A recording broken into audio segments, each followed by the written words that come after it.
نن په پرلت کې یو مجلس شوی ولو فیض محمد او د جمال د ټورنمنټ په باره کې کړی ول، نو دغه وایي باره کې ته څه ویل غواړې؟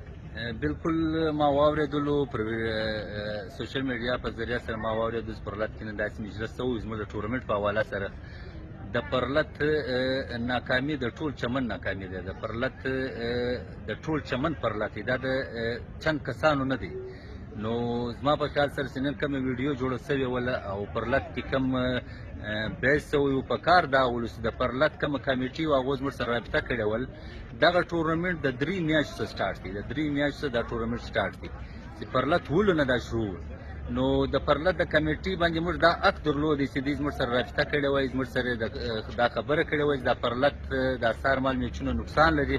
نو موږ به دا میچونه درولې وای. دا ولې زموږ د ټولو ګډ شی دی، دا د ټول چمن شی دی دا پرلت. او زما په خیال سره که غرمه هلته پرلت ختم شي په پرلت کې، نو مازدیګر مال دلته زموږ په ګراوند کې پرلت شروع شي. هر مازدیګر موږ پر پرلت باندې خبرې کوي. زموږ کمنټیټر عزیز میا پر زور مطلب د دې شي د پاسپورت د نه منو خبره کیږي و خلکو ته دا تربیت دا تبلیغ کیږي چې یاره پرلت کامیابېده زموږ د ټولو ذمهواري ده.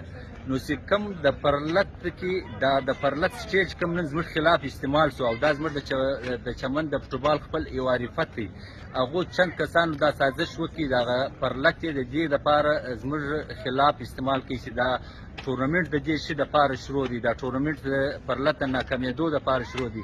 زما خیال په چمن کې به ډېر بېغیرته سړی چې د پرلت ناکامي غواړي یا د پرلت کې یو سازش کوي. نو زما په خیال سره موږ د پرلت سره په هره لار ولاړ یو. موږ د پرلت والا صرف راغلی وای، یو ټلیفون یې کړی وای چې وروره دا ټورنمنټ ودرو، نو موږ به درولی وای.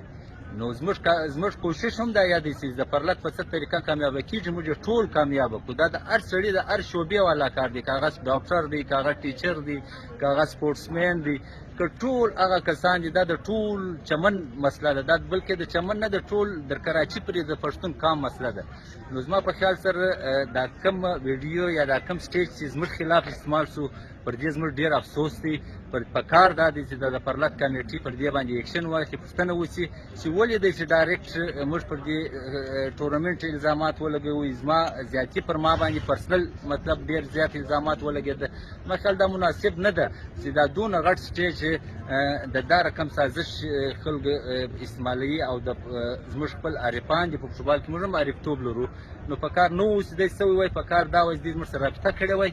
او انشاءالله د سبا به کوم د سار میچونه شي هغه به موږ بالکل نه ورکوو که چیرې پرلت ته نقصان رسي. او پرلت والا ته په کار دا وای چې زموږ سره رابطه کړې وای. ډېره مننه.